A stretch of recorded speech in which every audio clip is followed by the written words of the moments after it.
I've spoken on this particular topic a few different times, and it tends to be a popular one, which I'm happy about because I'm an enthusiast of art. So I'm glad that so many people are interested in the topic. And I think, as you'll see tonight, this conversation about art and the evolution of culture and the role that artistic endeavor plays in shaping who we are it opens up into a lot of different avenues. And we'll try to get to as many as we can tonight, starting with Plato. So please settle in. It's going to be a long time. No, I'm kidding. We will start with Plato, though,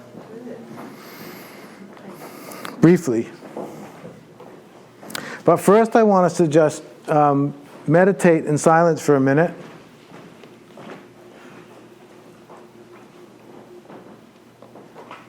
And specifically, what I would ask you to do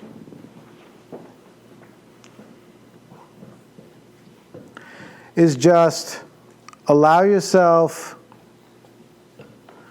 to relax into what you could call non-conceptual awareness.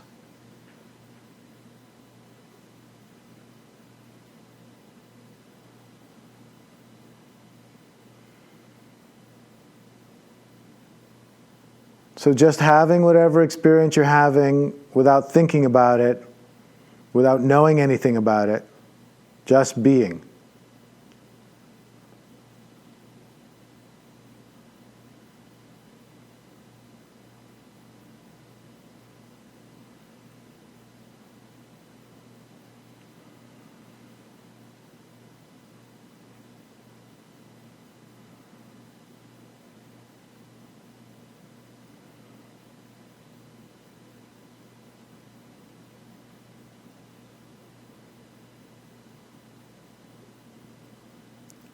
Okay, great. Let's leave it at that. How many people heard a beep during the meditation? Raise your hands high. How many people knew what the beep was? So theoretically, if we were really abiding in non-conceptual consciousness, we wouldn't know what it was. It would just be a sound, and there would be no knowledge. But you can see how difficult it was. Whoever did that thing. There you go. That's actually really great. Because what happens is the experience of the sound and the knowing of what the sound is arise more or less simultaneously in consciousness. It's very difficult to not know what something is if you're familiar with it when you hear it like that. Like the other sound, is that ice dropping? So, like if you didn't know what it was, you just go, what's that sound? But once you know what it is, you're like, oh, there's ice cubes dropping in the tray. And it's very difficult once the knowing of something and the thing itself have been fused in your mind, it's very difficult to separate them. So I had no intention of talking about that, but it's a lot of this is like jazz improv, and it's actually perfect because it will relate quite a bit to what we want to cover tonight as we move on. So first I want to start with Plato. So Plato is often thought of as one of the pillars of Western philosophy. Is anyone in the room familiar with Plato's view of art? Great, then I can't be wrong. Plato had a very low view of art. He defined art or he thought of art in terms of imitation.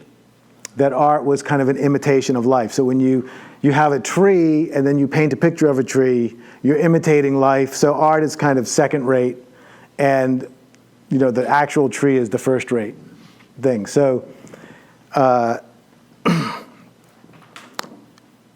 that was Plato's view of art from ancient Greek times. We clearly have a very different view of art today.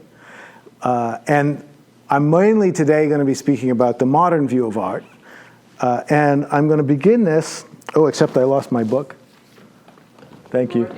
Yep. I'm going to begin by just reading a couple of paragraphs from a book by a favorite philosopher of mine named Richard Rorty. This happens to be a book called Contingency, Irony, and Solidarity. Rorty was at Princeton University. He was also at the University of Virginia. He was a major philosophical figure in the U.S. through particularly the second half of the 20th century. Some of you may have seen a couple of paragraphs of his that have been floating around Facebook where he sort of describes, 20 years ago, he described the political situation we're in today with a kind of uncanny accuracy. And so that's been floating around the internet, which has been boosting up his notoriety. But this book, I just wanted to read the first couple of paragraphs because it sets a nice context for everything I want to say today. And so he begins saying, about 200 years ago, so it's 2017, so that would be 1817. About 200 years ago, the idea that truth was made rather than found began to take hold of the imagination of Europe. So this is a really important distinction. There began about 200 years ago, 200 and some years ago, this new idea about truth. That truth was made, it was created, not found, not discovered. That truth wasn't out there waiting for us to discover it. Truth was something that we created rather than made. So 200 years ago, this idea began to take hold of the imagination of Europe. The French Revolution had shown that the whole vocabulary of social relations and the whole spectrum of social institutions could be replaced almost overnight. So everything that had, in the times of the monarchy, been thought of as the truth, suddenly there was this revolution, and in a very short amount of time, none of that was true anymore, and a whole new set of things was true. So that made people think, well, what is truth then? How could we just wholesale shift our entire culture? This precedent made utopian politics the rule rather than the exception among intellectuals. So suddenly, now you thought, wow, if we're creating reality, we can create the perfect reality. And so, that wasn't something that you thought of in the Middle Ages. That wasn't a thought you could have, because in the Middle Ages, God created everything. There was this distinct hierarchy. Nothing was able to move. We were saying this at dinner today. In the Middle Ages, in the Christian tradition, there were sinners and saints. Sinners were the bad people, and saints were the good people. But in the early Christian tradition, you were born one or the other. You couldn't, there was no redemption. You couldn't work hard if you were a sinner and become a saint. You were just one or the other, how you were born. The only thing is nobody knew. That was the trick. Because, the baby was born, they all look the same. You can't tell which is the sinners or the saints. So you have to watch them over their lives. And then at some point you figure out, aha, sinner, got it.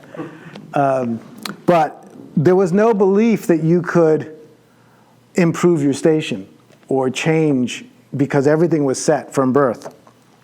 So that started to change at this time.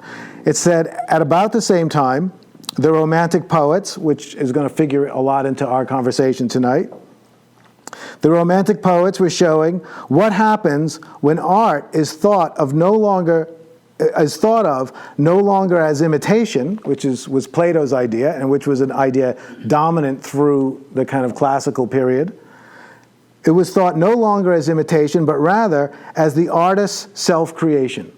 So this is not the way people thought post 200 years ago, that art was a kind of creative endeavor where you were actually manifesting something. You were bringing something into being that didn't exist before. That's not how art was thought about. The poets claimed for art the place in culture traditionally held by religion and philosophy, the place which the Enlightenment had claimed for science. The precedent the Romantics set lent initial plausibility to their claim. The actual role of novels, poems, plays, paintings, statues, and buildings in the social movements of the last century and a half, has given it still greater plausibility. So the Romantic poets, which were people like Wordsworth and Coleridge in England, Mary Shelley, Percy Bysshe Shelley, in Germany, Fichte and Schelling and Hegel and Novalis in France, et cetera, et cetera. The Romantics were having this idea that we're not just imitating life. Our poems aren't imitations of life. Our paintings aren't imitations of life. They're actual creations. We're giving birth to something. And this that we're giving birth to can grow into a culture and grow into a new world. And this is a very different idea. So with the birth of that idea, which in the Romantic Revolution is to some extent pushing against the Enlightenment tradition and the scientific tradition, because the scientific tradition of the Enlightenment would tend to want to say that truth is set by natural law. Human beings can't change the truth. The truth is what it is. It's the way the universe is. And science is the way that we discover the truth of the way the universe is. And the Romantic artists want to say truth isn't necessarily just the way things are. Truth is the way we create them to be. And so they want to add a creative element. So, according to someone like the German philosopher Nietzsche, who was an existentialist, he recognizes that this split between the more scientific view and this more creative view, he recognizes that as a split that's in the Western psyche, so that means in our minds, that goes all the way back to the beginning of Western culture, because unlike many other cultural traditions, the Western culture has not one, but two roots. And the two roots actually have different views on truth. And so we, as Western people, have two different views of truth that is actually embedded in our language and in our minds, which, Nietzsche, at least, thought was the source of our kind of somewhat schizophrenic Western personality and a lot of the neuroses that we faced. But the way he described it is this. The two roots of Western civilization are the ancient Greek tradition, Plato, Socrates, Parmenides, etc., and the Judeo-Christian tradition. And so the way that, and then those two traditions essentially came together in the Middle Ages in something that was called the medieval fusion, where the intellectuals and the thinkers of the time said, okay, we've got a problem because we've got our Christian tradition over here, and now we're discovering all these writings by Aristotle and Plato over here, and they're not saying the same thing. What are we going to do? And they said, I know what we'll do. We'll just blend them together. And so a lot of what we know of as the Christian tradition is emerged out of a blending of Greek thought and Christian thought together. So what Nietzsche said was, we have two ways of understanding truth. And our word truth we use in two fundamental ways. So one is the Greek way. So truth points to facts. That's the Greek way of looking at it. So Plato said, in the ideal realm is where all the real things exist. That's the realm of the mind. So none of you are real humans. You're all imperfect examples of the ideal of being human. But the ideal of being human is what's real. That's realer than your example of being human. You're going to be flawed in all kinds of ways. The reason Plato and others came to that was because they said, you can think in mathematical terms of a perfect triangle in which all the three corners are identical. But you can never find an actual triangle that, if you measure it closely enough, will prove to be exactly perfect. Because nothing in the realm of manifestation is perfect. Perfection is for the ideal realm. That's where the idea of heaven comes from. That's a big part of where the idea of heaven comes from, that it's the ideal realm where all the perfect stuff is. And of course that idea gets blended with the more Judeo-Christian idea of heaven to become what we kind of thought of as heaven. So that's one truth. It's the truth of fact. And we use the word truth to mean that all the time. We say, that's not the truth. When someone tells you something is wrong and you say, that's not the truth, what you mean is, it's not the truth. It's actually not a fact. And the example that Nietzsche used to demonstrate this was Galileo Galilei, who wrote this book about how it was actually the sun that was the center of the universe and not the earth. And then the church was like, whoa, this is bad because the Bible says something different. And so they did what any good society would do. They took Galileo, dragged him into a dungeon and said, okay, look, you either retract this statement about this silly statement about the sun, or we kill you. So what do you think's true? And Galileo said, think you're right. The earth is actually the center of the universe. The sun revolves around the earth. My calculations were wrong. I'm sorry I bothered you. Can I go now? Yes, you can go. And supposedly the story, the mythical story of Galileo is when he walked out of the courthouse, he said, sun's the center of the universe anyway, right? So in that view of truth, what human beings believe is irrelevant to what the truth is. Truth exists independent of our beliefs about it. It doesn't matter what we believe. The truth is not the truth. So he said, okay, that's one part of our psyche. The other part is he represents by the historical story or religious story of Jesus on the cross, when basically he's in the same scenario. They're dragging him to a cross. They're going to crucify him. They say, look, this whole, I'm king of the Jews stuff, this isn't working for us. So basically, if you'll just say, no, I'm not the king of the Jews, we'll let you live. But if you don't, this is going to be the end for you. And he said, I can't do it. I can't deny the truth. So then the question is, why could Galileo do it so easily, but Jesus couldn't? Because Jesus was using a different understanding of truth. And we use it routinely when we say something like, I shot an arrow and it was true, right? It meant it was straight. Or when I say, I'm true to my word, that doesn't mean that I'm saying something that's right independent of me. It means that I'm taking a stand. So our two ways of understanding truth, one is we understand it as a statement of fact, and the other is we understand it as a stand that we have to take. One has nothing to do with us. It's what's true no matter what, and whether we believe it or not or stand for it or not is completely irrelevant.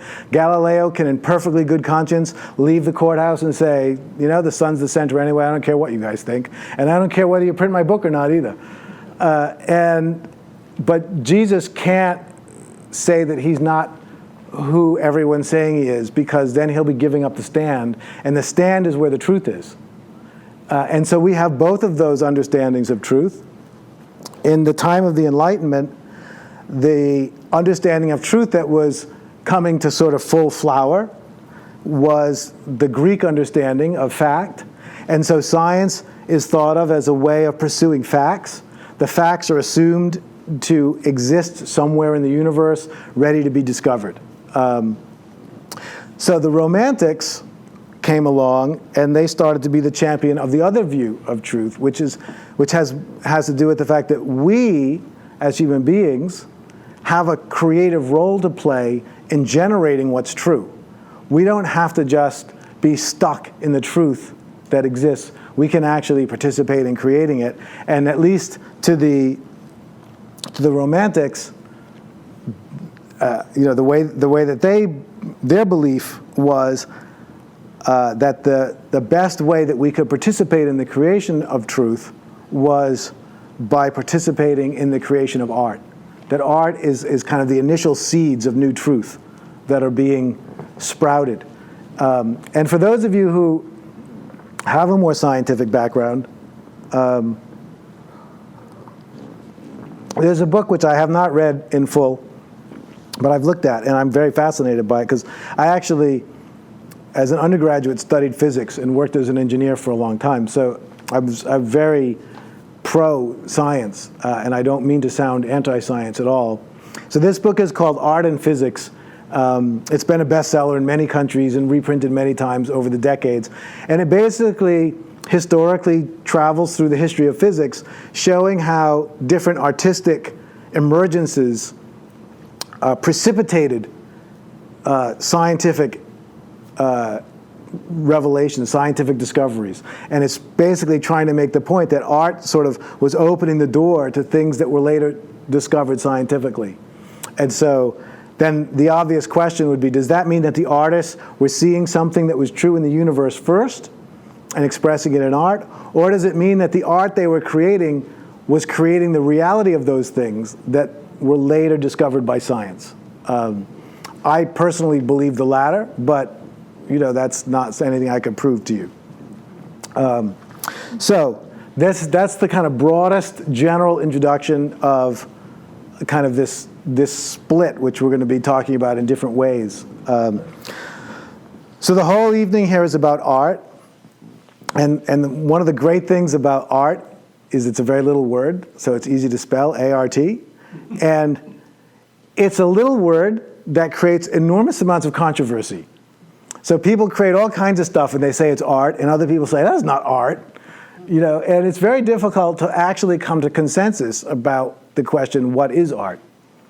And so I wanted to go through a few different ways that at least some people have thought about what is art. I don't know that we're going to come to a final consensus today, but I'll definitely give you some of my front-running ideas.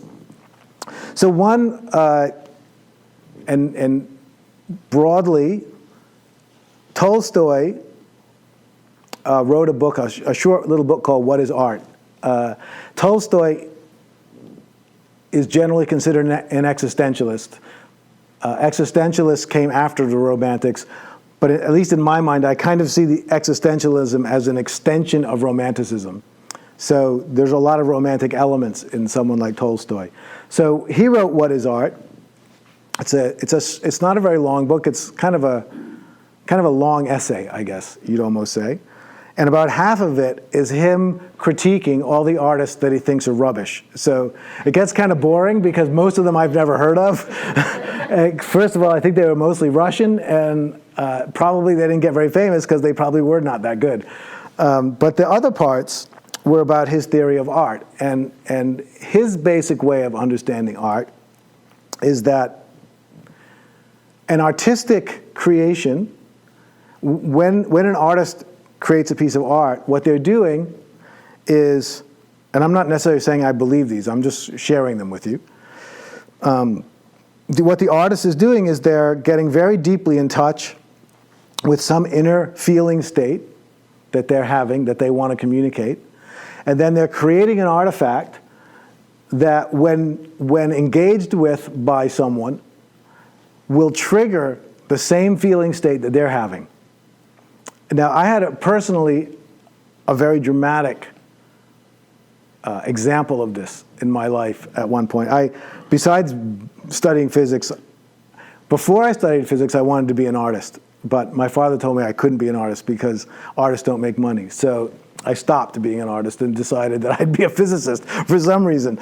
But I always loved art, and I lived in Boston for a long time, and I used to go to the Museum of Fine Art in Boston.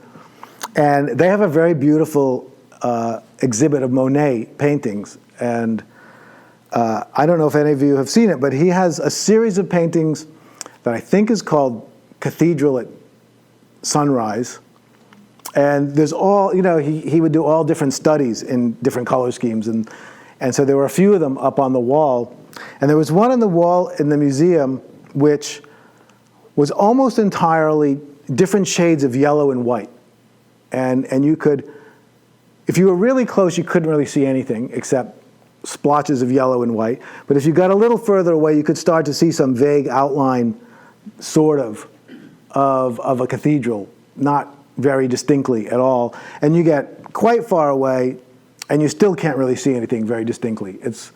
And I remember looking at this, and I thought, oh, this is Monet, and he's a world-famous artist, so this must be a good painting. But it doesn't look very good to me. I was not very cultured at the time.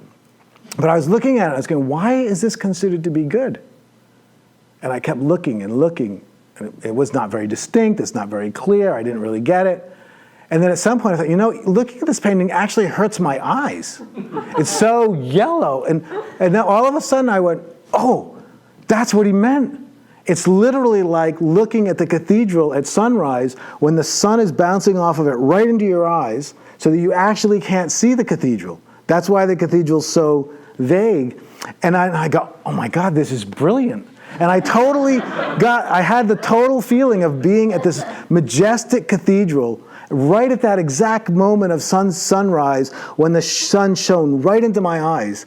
And I thought he somehow took that moment that he was experiencing and he captured it on this two-dimensional surface, and this is amazing.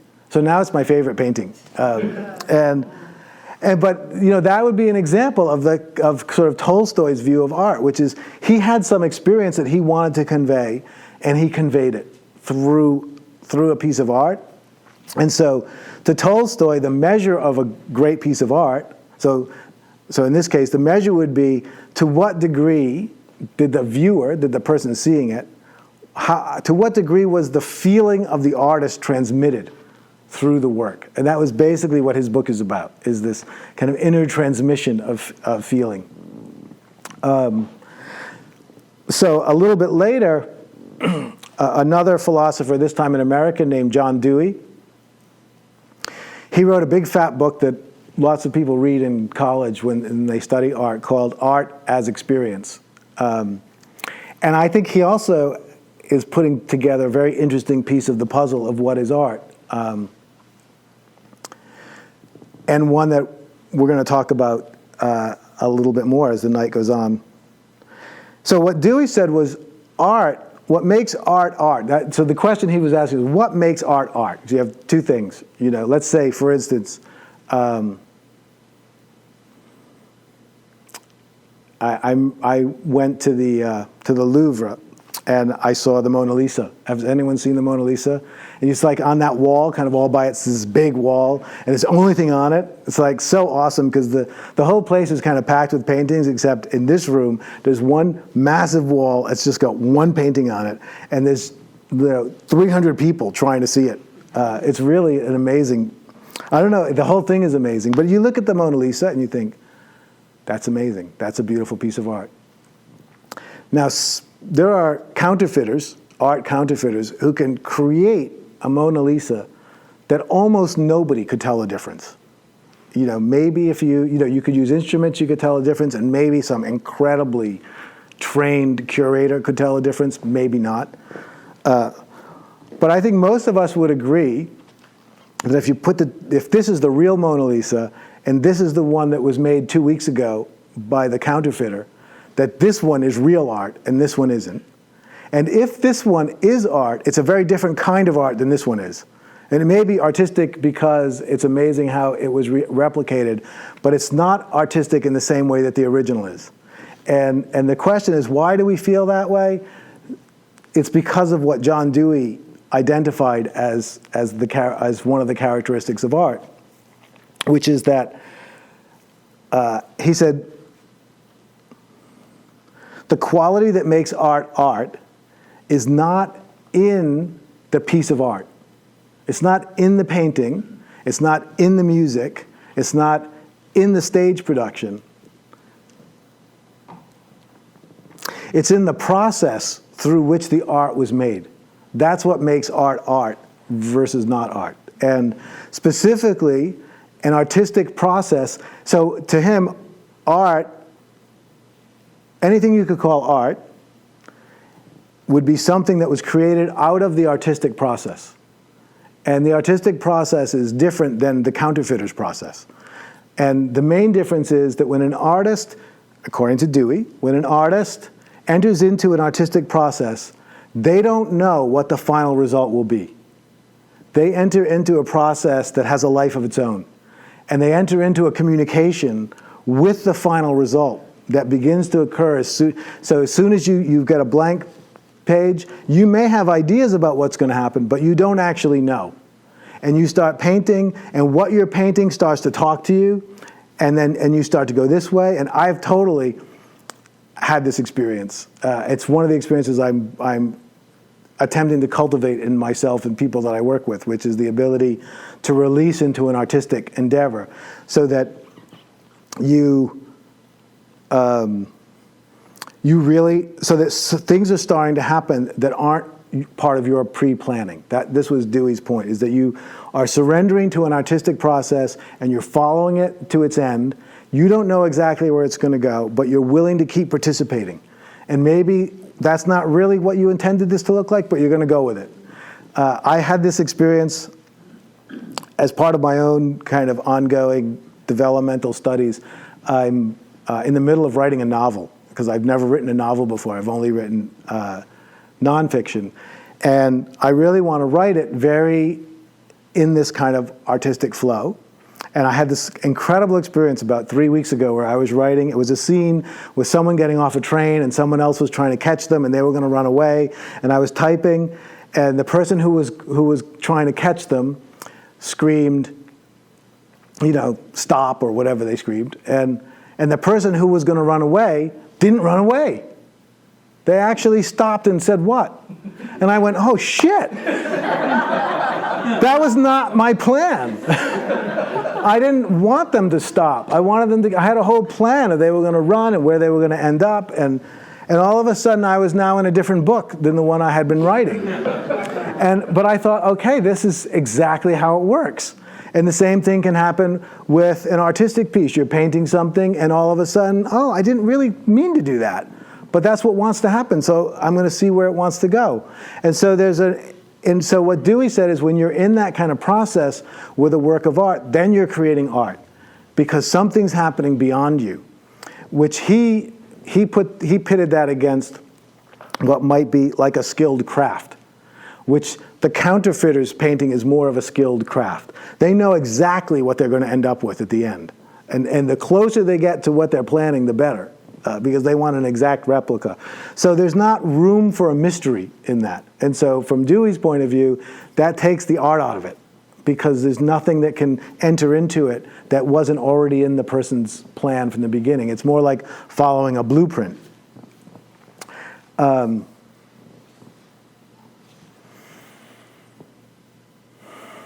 So,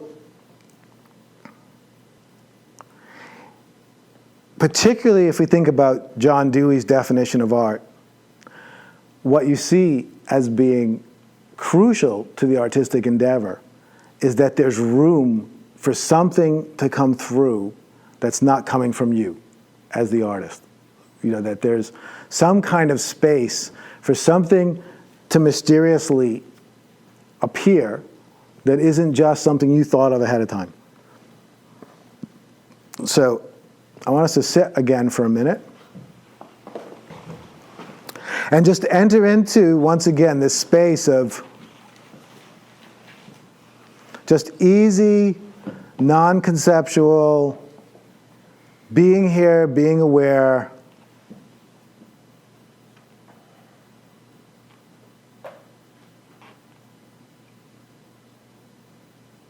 Not knowing anything.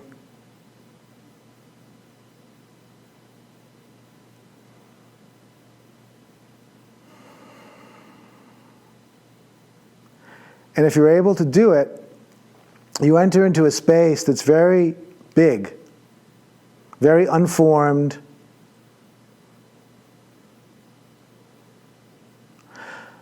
I like to refer to it as creative emptiness.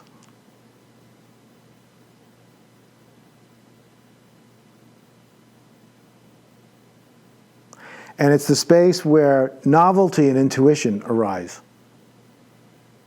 because we've freed ourselves from the structure of all of our ideas about everything, and we've left space for something to emerge that is beyond what we already know or understand.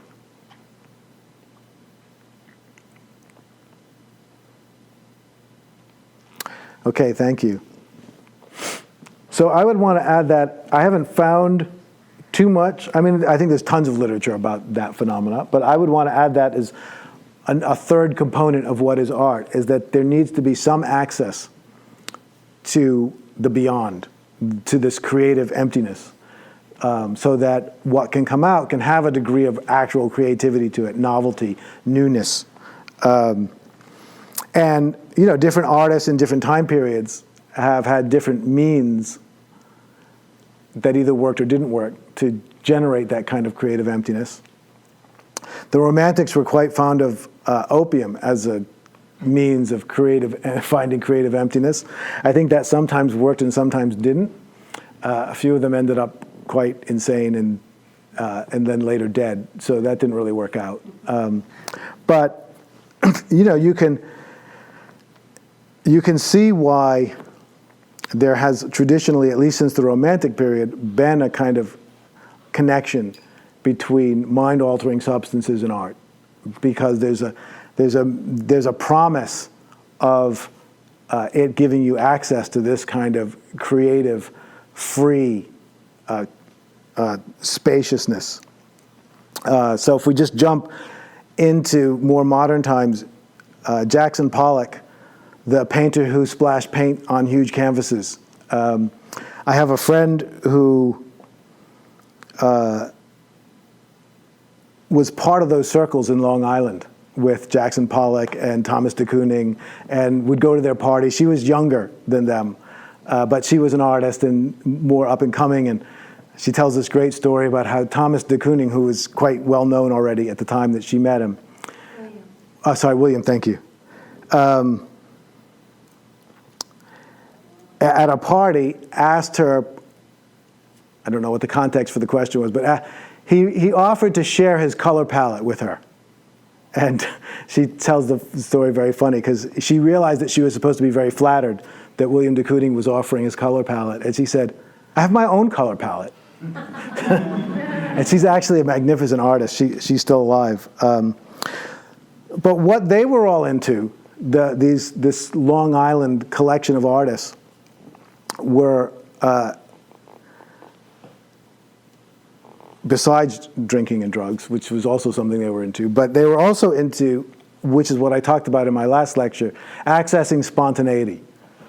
And that's what Jackson Pollock would do. Supposedly his way of painting, he liked to use big surfaces. They'd be 10, 20, 30 feet square.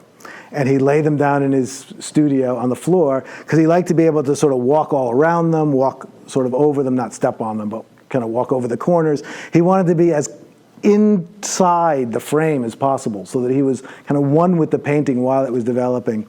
And supposedly he would spend days just meditating with the canvas until he was in the state that he wanted to paint from. And then he would just go. I wish I could have seen videos of him, because it was probably amazing. And then it would be done. And it would be this kind of spontaneous flurry. So the idea was, if you can be completely spontaneous, then something will come through you. It's not your mind, because your mind's not active in spontaneity. Your experience is just let go, and then the painting's there at the end. And you go, wow, that's amazing. Where'd that come from? So there's this access to creativity. So the three things that I wanted to share, and we don't have to decide. I have a feeling they're all part of art, and art is probably more than these. One is that it involves a transmission of an inner state of an artist into an artifact that then holds that inner state and can be transmitted to people who see it. There's the process of art, which is a communicative process with the piece through which art gets produced that can't be predicted. And then this last piece, which is some kind of access to a space beyond the mind that allows for novelty to emerge. So somewhere in there is a pretty good definition of art, at least in my mind. So then the question is, well, what's the value of art?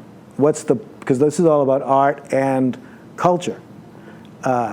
Martin Heidegger, the German philosopher, liked to talk about how the job of art, he talked about a very interesting distinction. He talked about art working as art versus just art. And so he would say that the Mona Lisa, when we go see it, it's on that big wall and it looks amazing and 300 people are crowding around, is definitely art, but it's not working as art anymore. Because to him, in order for art to work as art, it has to be viewed in the culture that it was meant to speak to. So we don't see in the Mona Lisa what was meant to be conveyed because we don't have the cultural background to be affected by it. We can appreciate the magnificence of it and the historical significance of it, but we can't see it the way it was seen at the time it was painted. Because at the time it was painted, it was shocking for all kinds of reasons.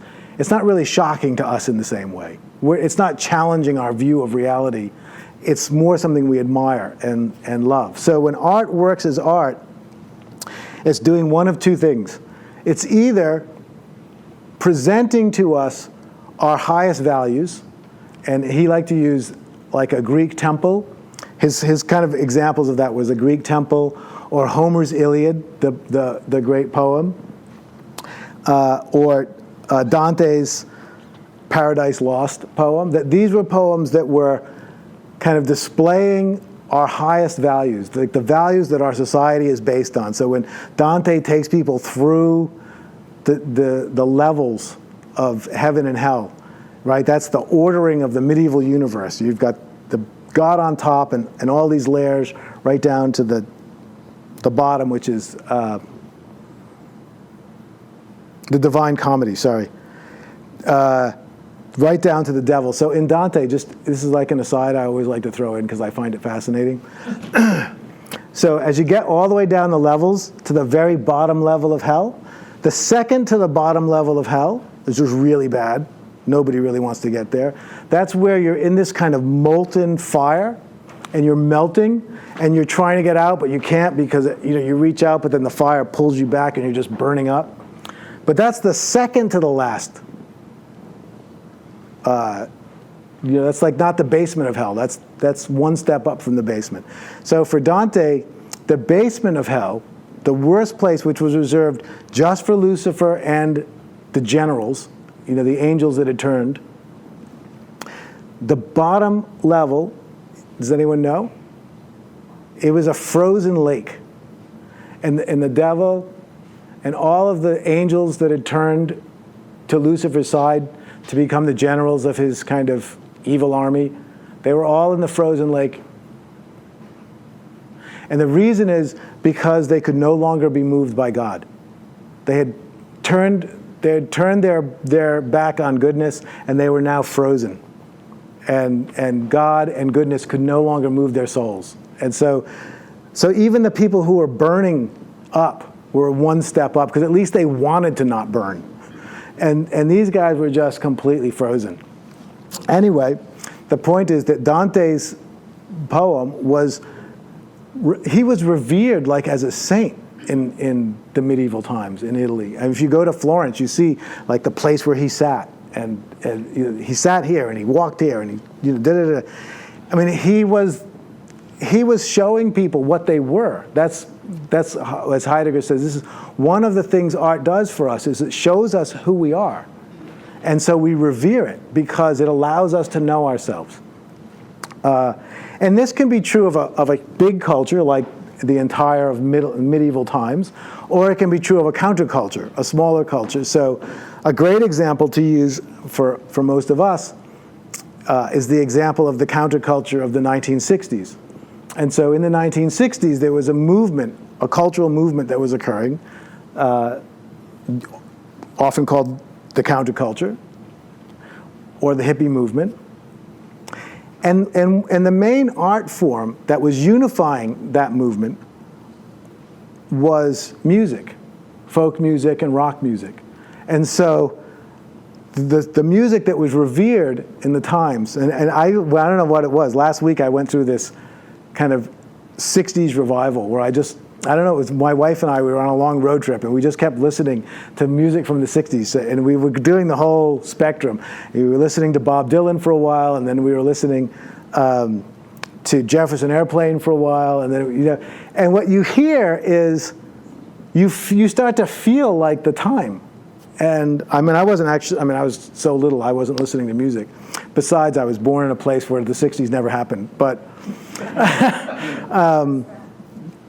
a little town in Rhode Island kind of blew by us. You hear the songs of Bob Dylan, or we were listening to Buffalo Springfield, the real 60s songs, and you can hear how that was telling people who they were. It was telling people what they valued and what was important and what they should do. They were actually learning from the art, and everyone was listening to it, which creates a unity through the whole movement. I met Alice's Restaurant. Who sang that? Arlo Guthrie. I had an opportunity to meet him once and spend some time. We went for a walk together.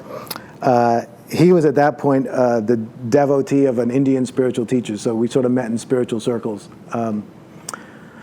And I was walking with him for a while, and we were just kind of chit-chatting, and I'd always kind of loved the song Alice's Restaurant. So, and that's, iconic. I mean, that's sort of like to the 60s counterculture. That was like Dante's, Divine Comedy. And so I said, I couldn't resist. I just said, okay, what was it really like? He was there, on the road from Boston to Stockbridge, hanging out in Alice's Restaurant with all the other hippies, and then going down to New York and coming back. And I said, what was it like? And he just said, he got very animated. He's kind of a gregarious guy. And he said, oh man, it was just coming up out of the ground like a wave. And we were just catching it and going. And it's a great description of like what the artistic impulse can do, because all that music and the concerts people were going to, it just grabs people and it takes you. And this is how it helps shape our culture. It's the power that art can have. And so Heidegger said it does two things, art. One, it tells us who we are. It shows us our values. It picks us up and it puts us on a wave of what really matters. It shows us what really matters to us. The other thing it does is it shows us things that don't yet exist but could matter, that are worth considering and maybe worth embracing. And so in that way, art becomes part of the creative process that generates the future. And some great artists are just presenting to us possibilities that don't really exist. And of course, those artists are the ones that everyone goes, what? What? Art? So I tried to think of various examples. The example I thought of for this was also a personal one. And it has meaning for two reasons in my life. But first, I'll say what it is. When I was young, I had a very interesting relationship to the musician David Bowie, which was, I loved his music and I was terrified of him. And the reason I was terrified was because he was playing with all this gender bending. You'd see him in this photo, he looks like a man. You see him in that photo, he looks like a woman. In this photo, he looks like a man dressed like a woman. This one, he's got all these wild costumes. It was kind of blowing my mind. I didn't really get like who he was or what was happening. And this was in the early 70s. And I currently have a young friend living with my wife and I who's visiting the country, who's very she's very at a leading edge of the kind of gender questioning that's going on in culture right now. Just not only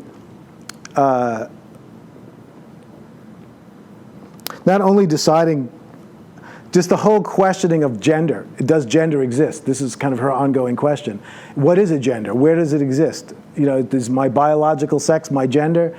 And why? And I remember I was having a conversation with her. This is a little kind of beyond my reach, but I was really interested to I just don't feel burdened by those questions, but we were really getting into it, and at some point I thought, wow, David Bowie opened a door for this. He really opened this question up, and I just thought this is an example of how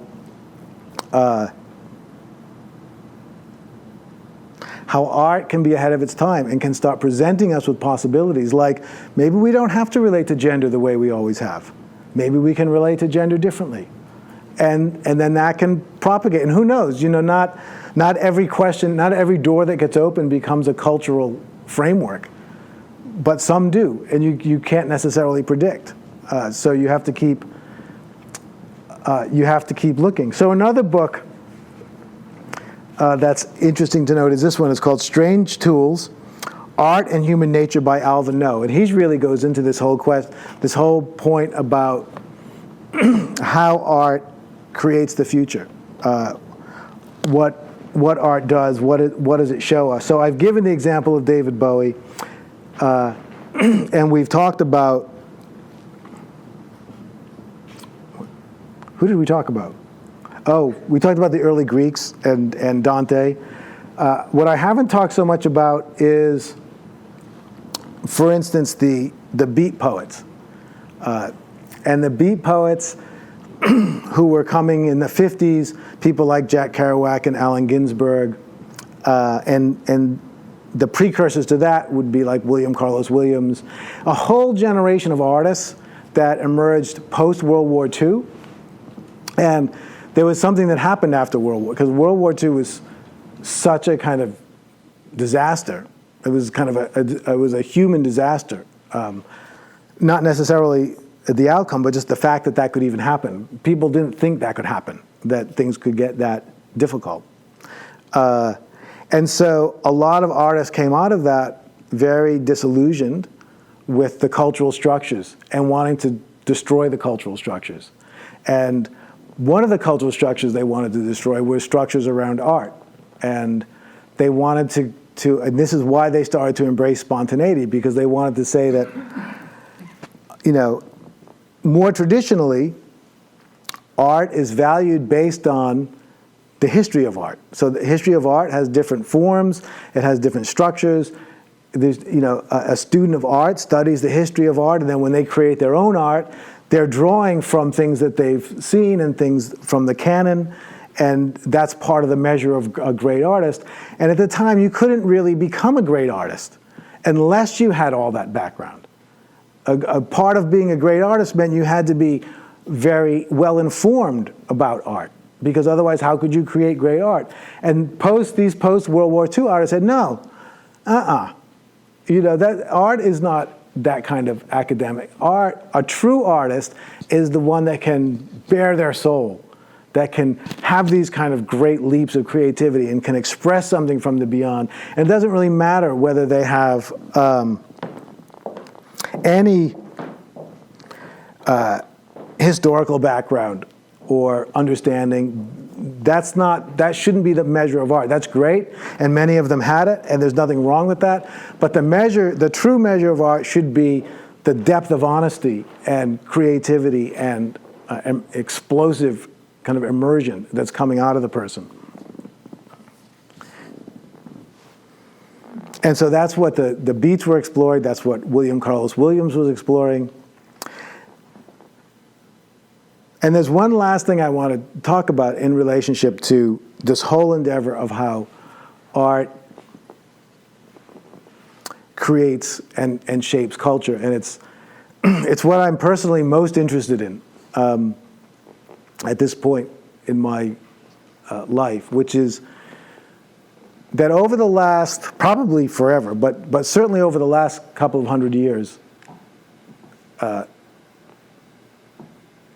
some of what's had the biggest impact on cultures have been the gatherings of small creative circles, gatherings of individuals who are creating and supporting each other's creativity and inspiring each other to greatness beyond what any of them would achieve on their own. You may know a rock musician named Brian Eno. They had a little he and David Bowie actually had a little kind of creative group, just the two of them. They spent, I think, a summer or something in Berlin, and they just created some magnificent music at that time. It was some number of months, and they were really, I read about it in a book recently, they were really kind of going head to head and having a great time. But Brian Eno came up with this term, which he put, it's a concept that is an expansion of the idea of genius. So we all know, we've all heard of the word genius, which is someone who is extraordinary, who has extraordinary powers of creativity and understanding. Brian Eno said even more powerful than genius is what he called scenius. And scenius is the genius that's embedded in scenes of people. And so he said when certain scenes come together, an independent source of genius starts to emerge in the scene itself. And so one of the great examples of this is Paris in the 1920s, when this artistic circle gathered around, physically they gathered largely around this little bookstore called Shakespeare and Company, which you could still go visit. And a woman whose name I forgot, and also Gertrude Stein, and who was roaming in and out of there? Picasso, painters like Picasso. Who's that? Yes, Alice B. Topus, Hemingway, Gelda and F. Scott Fitzgerald. Just James Joyce, just giants. It's unbelievable, the concentration of genius in that one place. And they were all coming in and they were kind of fighting and arguing and also inspiring and adoring. And all of that energy created some of the greatest art of the time period, and some would say essentially was the birth of the modern world in this sort of 20-year period, from sometime in the teens to sometime maybe around the 30s. And another example is in America, a favorite of mine, the American Transcendentalists, of which it is said between a certain span of about 15 years, most of the great literature written in those years in America were written in one of only 4 households. And, it was people like Ralph Waldo Emerson and Henry David Thoreau and Alcott, Louisa May Alcott, and Margaret Fuller, and if you extend it a little bit further, you get Herman Melville, and of course Nathaniel Hawthorne is part. Again, it's just like, so how does this happen? Did it just so happen that the greatest geniuses of the time happened to decide they wanted to go to a little tiny town in Concord? Or was something happening there, and then the people that ended up there were brought into greatness? And that's kind of what Brian Eno's theory is that the scene itself, obviously those people were geniuses, but that there may be more geniuses among us than we think is the basic theory. That in the right circumstances, in the right cauldron, in the right scene, any one of us might rise to a degree of creative genius that we would never get to if we didn't hit that particular scene. And so, in relationship to, kind of what I would say, if I could do one thing with this lifetime, it would be to give birth to some kind of creative scene that would start to create seeds of a completely different way of being. And it doesn't really matter to me whether I'm in it or not. What matters is that it actually happens, and that some group of people starts to engage. It's almost like a nuclear reaction, where some group of people are engaging with new ideas with a degree of intensity that's great enough that almost like a nuclear fusion will occur, that will allow for an energy to be released that will just spur enormous creativity. So fundamentally, that's everything I wanted to say tonight about art and its role in creating the future and what art is.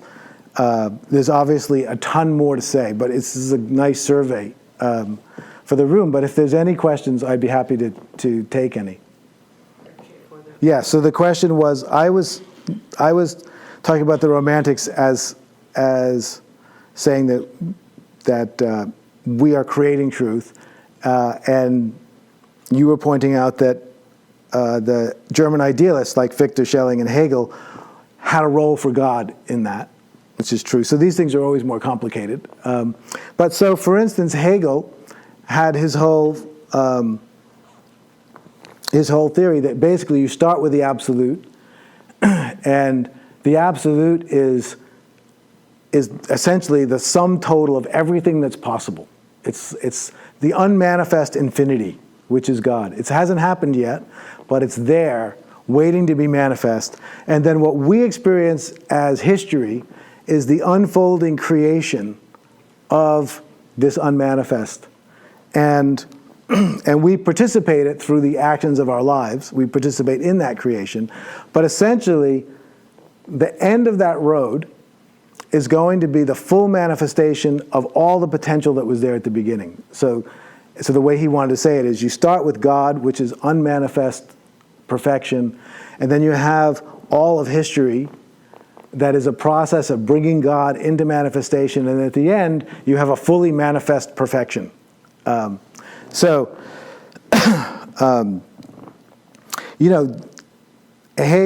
German idealists are definitely related to the Romantics, although not identical. So many Romantic thinkers, and one whom I'm particularly fond of, William James, really had a problem with Hegel, because what James said was, in Hegel's theory, there's actually no creativity in the universe. You start with something, you go through this whole process, and you end up with exactly the thing you started with, except in manifestation. And so, to William James, that makes a perfectly deterministic. That's a deterministic view of reality that he didn't feel had any place in a creative universe. He has this great photograph of him sitting on his. He owned a farm up in New Hampshire, and he was sitting on a bench with another philosopher who was a Hegelian, and someone wanted to take a photograph of them because they were both very famous philosophers.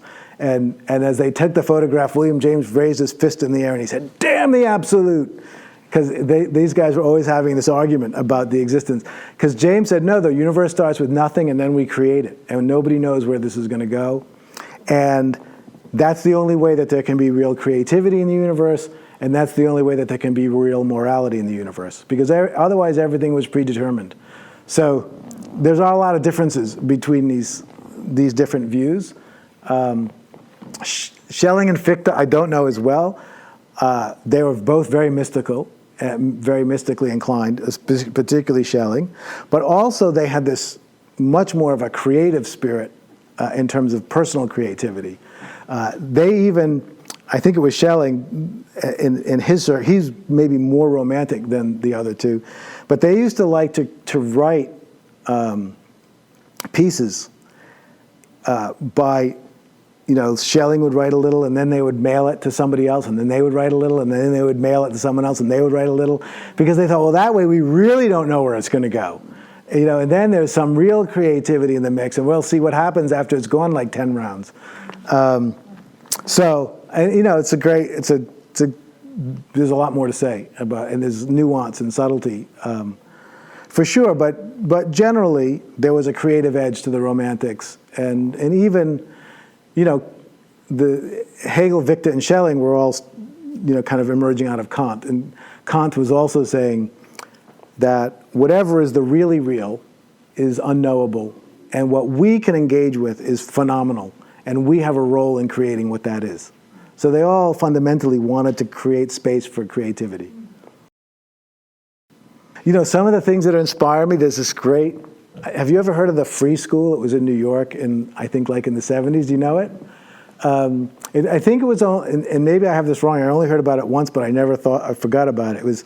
I heard that it was a group of thinkers and maybe professors who were kind of not really in with how academics was happening at the time, and they started their own school in an apartment. I'm getting a yes, so this is, And I think it ran for about 5 years.